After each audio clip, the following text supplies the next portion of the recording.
तो दोस्तों चलिए, हमने जो आपको बताया वो पूर्ण जानकारी नहीं होगी, क्योंकि हम बहुत पहले यहाँ रहा करते थे।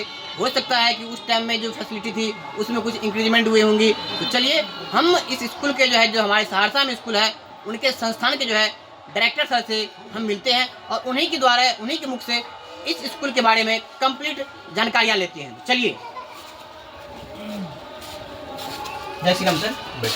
सर, हम ये जानना चाहते हैं सर कि अपना जो गांव का स्कूल है, वहाँ के लोगों का कहना है सर कि गांव में तो सर स्कूल आप पढ़ाने सही है, पर हॉस्टल देते हैं वहाँ पे बच्चे सर समझता है कि सर घर ही मेरा है।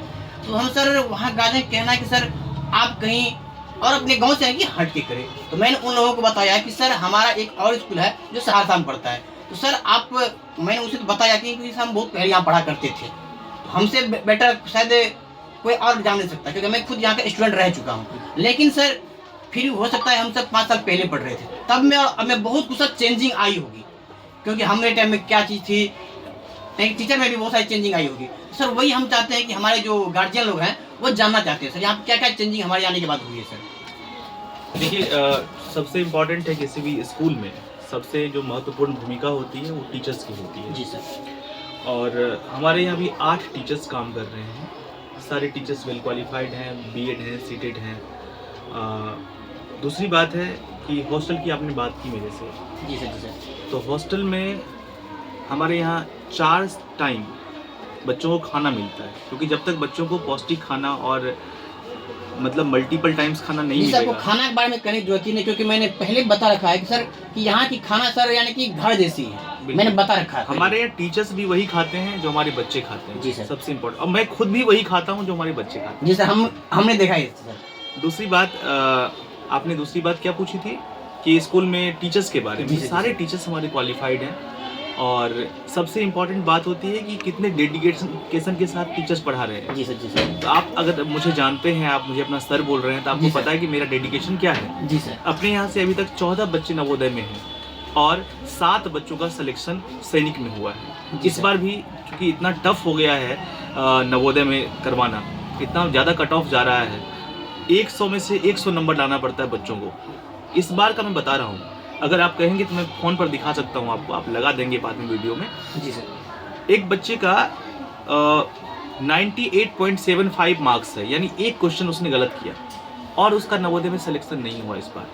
आप समझ सकते हैं कि किस लेवल का कंपटीशन है। फिर भी हमारे यहाँ से इस बार 2 बच्चे नवोदय में मतलब चयनित हुए हैं, सेलेक्ट हुए हैं। और क्या पूछना चाहते हैं बताइए सर। मान लीजिए हम तो सर बहुत पहले रहते थे यहाँ के सर, ये कैसे यानी कि मान लीजिए सर अपना वो गांव वाले ब्रांच से कोई आएंगे, द्रौपदपुर से अपना नतीक्षा एजुकेशन इंस्टीट्यूशन है, वहाँ से सर यहाँ आने के लिए सही रहता है कि हम तो घूमते घूमते आए हैं, हम तो यहाँ बड़ा घर ही है, तो हमको एड्रेस की जरूरत ही नहीं है।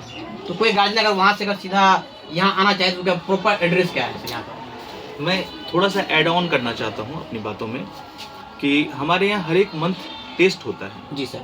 और टेस्ट सिर्फ खाना पूर्ति नहीं होती है, टेस्ट के बाद आपको प्रॉपर्ली बुलाया जाता है।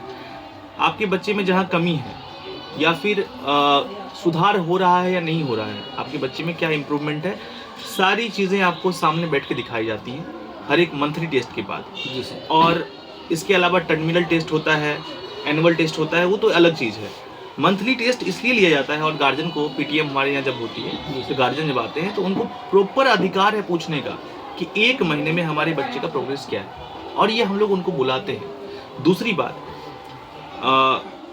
एक जो एनवायरनमेंट होता है, क्योंकि जब बच्चे दूर से यहाँ आते हैं, पढ़ने आते हैं, तो उनको एक माता पिता का प्यार मिलना चाहिए। जी सर। जी सर। क्योंकि वो बहुत ज़्यादा मिस करते हैं अपने पेरेंट्स को। जी सर। तो हमारी कोशिश ये है कि हम उससे बच्चों से जुड़ पाए, बच्चों के दिल से जुड़ पाए, और उनको ये फील ना हो कि हम घर से बाहर हैं। ये हमारी दूसरी प्राथमिकता होती है। आप अगर हमारे बच्चों से मिलेंगे तो देखेंगे कि वो हमें कितना प्यार करते हैं। जो मैंने पहले दिखा इवन हम लोग बच्चों के साथ बैठ के खाते हैं, एक थाली में खाते हैं। ये सबसे इम्पोर्टेंट है हमारे लिए। जहाँ तक लोकेशन की बात रही, तो आप ट्रेन से अगर सुपौल तरफ से आ रहे हैं तो ट्रेन से आ जाएं, राघोपुर में ट्रेन या प्रतापगंज में जहाँ भी ट्रेन या बस से आप सहरसा उतरें। सहरसा शिवपुरी ढाला से लगभग 4 किलोमीटर आपको उत्तर आना है। जी सर। जो जगह का नाम बिशनपुर है, और आरन बिशनपुर इसको बोलते हैं।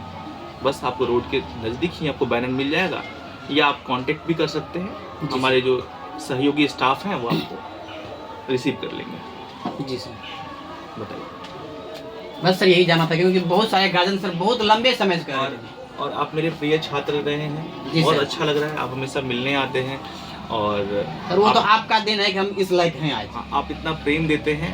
सेम मैं आपको भी दिल से उतना ही प्रेम करता हूँ। मैं ईश्वर से प्रार्थना करता हूँ कि आप बहुत आगे बढ़े, अपने जीवन में बहुत सफल हों और ढेर सारा प्यार ये आशीर्वाद। सर आपका आशीर्वाद है कि आज हम जो कुछ भी हैं वो आप लोगों की बदौलत है। Thank you so much. वही मैं अपने दर्शकों अपने गार्जियनों को कहता हूँ, जब मैं आपके स्टूडेंट हूँ, मैं विद्यार्थी को पढ़ा रहा हूँ इतने अच्छे से, और सोचिए जिनसे मैं पढ़ा हूँ उनके पास भेजूंगा। मैं पढ़ा रहा हूँ उतना अच्छा पढ़ा रहा हूँ, और जब मैं जिनसे मैं खुद पढ़ा हूँ उनके पास भेजूंगा कुछ भी तो हमसे 2% ज़्यादा बढ़िया मिलेगा ही मिलेगा। आप भी बहुत लायक हैं और ऐसे मेहनत करते रहिए, आप ही आगे बढ़ते बस सर आपका आशीर्वाद हमेशा रहिए। बस होगा।